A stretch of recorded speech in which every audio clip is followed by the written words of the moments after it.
I would like people to feel that coming to Auroville is not coming to an easy life. It means coming to a gigantic effort for progress. The difficulties are to be expected. You see, sometimes people look at Auroville and think that we're all incredible, beautiful beings meditating all day, we have no problems. Nonsense. You sometimes wake up in the early mornings and say, my God, everything is going wrong. What are we doing? It's only... Even Mother in the agenda talks about that. But on what are you measuring progress? I mean, that is a real thing. Sometimes having great progress on the external might actually be a handicap. We are wonderful, our trees, we are now well organized, we have got outreach program, visitor program, guest houses, taxi services. Might attract people who are nothing to do with that core question of Auroville. So your success becomes your peril. I would love actually the Aurovillian to awaken a bit from the tropical paradise and to take back a bit the action that the pioneer had. Now it's definitely become a nice place to live. But we didn't come for that at the beginning, we came to make a difference. I think there's one sort of major difficulty is that the two population groups are at very different stages in their development.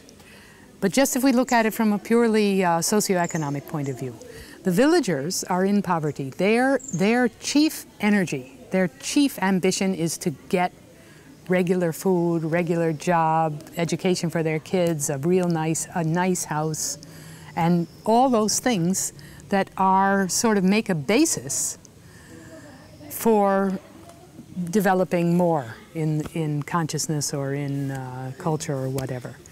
Whereas the Aurovillians, coming from cities in India or from the West, have that. They grew up with that, most of them, with a very secure material base, even quite a secure financial base, and their wish is to go beyond that to something else.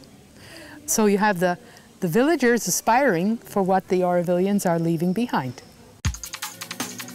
While unity is relatively easy to achieve amongst the people who come from similar backgrounds, have the same sort of viewpoints, the challenge of Auroville is unity in diversity. But think of it, they come from social, moral, ethical, educational, religious, rational backgrounds, which tend to often be contrary.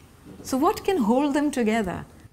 Everybody has their own experience of Auroville and their own ideas of how Auroville should be, and different interpretations of what Mother said or what Mother's vision was. And that creates a lot of conflict. Our differences are there and they have a good reason, and sometimes they clash. Sometimes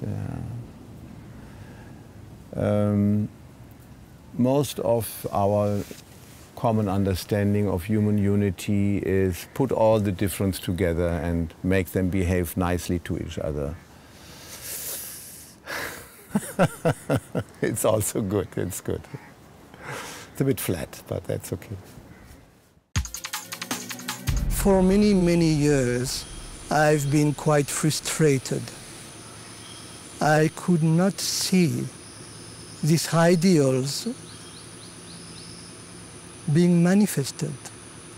I could see them in individuals, but not in our collective life. We are supposed to develop an economy without circulation of money. We are still very far from it. We are supposed to develop an education which is not meant to get diplomas, but to develop integrally all the parts of the being. We are still very far from it. We are supposed to have a society where everybody would be taken care of, would have his or her needs provided by the community in exchange of his or her work. We are still very far from it. And for a long, long time, it made me mad, actually.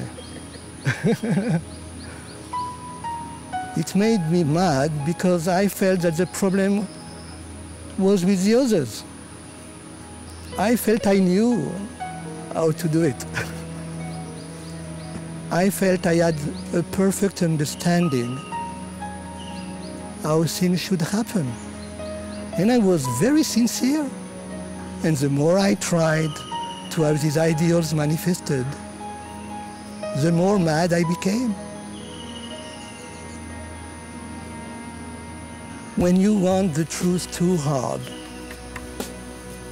you have a tendency to be exclusive. You have a tendency to judge others, to condemn others. And that has been my problem for a long time. If we were all the same, we wouldn't have any challenges, and I think that's where we have something to work on.